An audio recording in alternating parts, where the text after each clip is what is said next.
जानेंगे 7वें नंबर के टॉपिक के बारे में, दैट इज लंबर पंक्चर।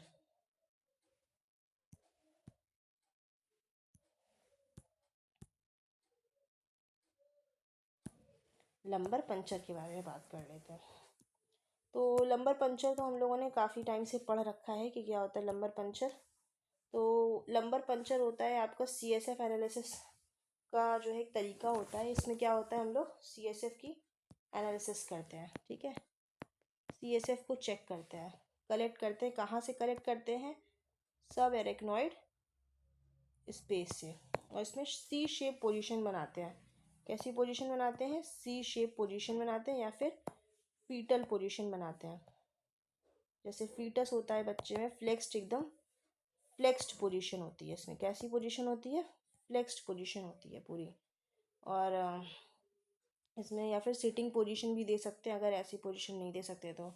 अब इसके इंडिकेशन क्या है? अगर मान लीजिए मेनिंजाइटिस है तो, मल्टीपल स्क्लेरोसिस है तो, या फिर आपको कोई भी चीज़ इसमें पता करनी है तो दे सकते हैं। अब इसके कॉन्ट्रा इंडिकेशन देख लीजिएगा क्या होते हैं। अगर मान लीजिए ICP आपका क्या है, बढ़ा है, तो आप नहीं कर सकते हैं इसमें। या फिर ब्रेन हर्निएशन है तो भी आप इसको नहीं परफॉर्म कर सकते हैं। तो ये क्या है, आपका ज़रूरी चीज़ें हैं। अब ये किस लेवल पे किया जाता है ये भी जान लेते हैं, ये किस लेवल पे किया जाता है। तो ये एडल्ट में क्या किया जाता है, ये एडल्ट में और चाइल्ड में दो अलग अलग पोजीशन होती हैं। तो एडल्ट में ये किया जाता है L3 और L4 के बीच में, और चाइल्ड में किया जाता है ये L4 और L5 के पास करा जाता है, ठीक है।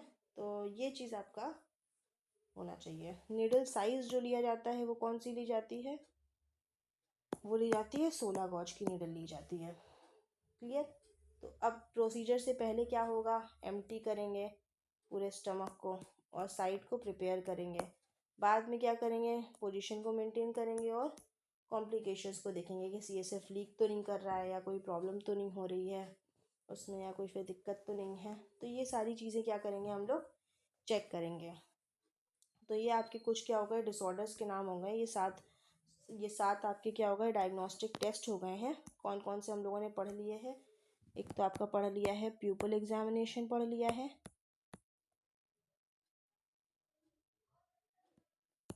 दूसरा हम लोगों ने पढ़ लिया आपका रॉम्बर्ग टेस्ट, तीसरा हम लोगों ने पढ़ा है कैलोरिक टेस्ट, चौथा हम लोगों ने पढ़ लिया है EEG, पांचवा पढ़ लिया हम लोगों ने आपका लंबर पंक्चर, छठा पढ़ लिया है GCS, और सातवां हम लोगों ने क्या पढ़ा था?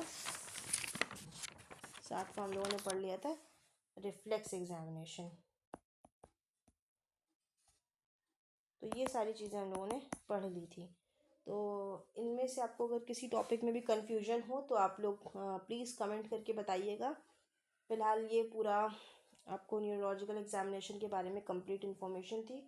अगर इससे रिलेटेड कोई भी प्रॉब्लम हो तो प्लीज़ आप लोग कमेंट में ज़रूर बताइएगा। और कल हम लोग पढ़ेंगे आगे आपके डिसऑर्डर्स के बारे में पढ़ेंगे, और 3 से 4 दिन में आपका मैक्सिमम ये कंप्लीट हो जाएगा। फिर उसके बाद हम लोग क्वेश्चन सॉल्व करेंगे इससे रिलेटेड थोड़े बहुत, और ये आपका पोर्शन पूरा का पूरा कंप्लीट हो जाएगा। और क्वेश्चन जब कराएंगे तो उसके थ्रू भी क्या करेंगे, हम लोग इसको समझते भी जाएंगे। तो इससे आपका क्या होगा, नर्वस सिस्टम आपका पूरा कंप्लीट हो जाएगा। तो यहाँ से आपका नर्वस सिस्टम की नॉर्मल चीज़ें पूरी कंप्लीट हो चुकी हैं। अब कल हम लोग MSN पोर्शन पढ़ेंगे, यानी कि आपका क्या पढ़ेंगे, डिसऑर्डर्स इसके पढ़ना स्टार्ट कर देंगे कम्प्लीटली। तो इससे हम लोग 2 से 3 दिन में पूरा का पूरा नर्वस सिस्टम आगे का कंप्लीट कर लेंगे, और इससे रिलेटेड आगे के क्वेश्चंस भी हम लोग सॉल्व करेंगे इसी के थ्रू। तो प्लीज़ हमारे चैनल के साथ साथ बने रहिएगा, और क्लास को लाइक कमेंट्स शेयर ज़रूर करिएगा। और अगर आपको क्लास अच्छी लगती है तो प्लीज़ कमेंट करके ज़रूर बताइएगा कि आपको क्लास कैसी लगी। और अगर उसमें कुछ आपको लगता है तरीका कि अपडेट करना चाहिए या फिर ये चीज़ सुधारनी चाहिए तो आप उसके लिए भी कमेंट कर सकते हैं। और इसके जो नोट्स हैं वो आपको मिल जाएंगे PDF में, वो आपको क्लियर नोट्स मिल जाएंगे। इसमें राइटिंग थोड़ी क्लियर नहीं आती है तो आप उसमें ही देख लीजिएगा। उसके नोट्स आपको टेलीग्राम चैनल में मिल जाएंगे, डिस्क्रिप्शन में लिंक दिया है उसका, आप उससे नोट्स को डाउनलोड कर सकते हैं। So class, thank you so much, बने रहिएगा हमारे साथ। और डे 1 से न्यूरो की क्लास देखिएगा, और आज डे 9 है, तो आप इसकी पूरी क्लास देखिएगा, आपको ज़रूर समझ में आएगी। और इसके नोट्स भी साथ साथ बनाते रहिएगा, आपके लिए काफ़ी हेल्पफुल होगा ये। Okay class, thank you so much.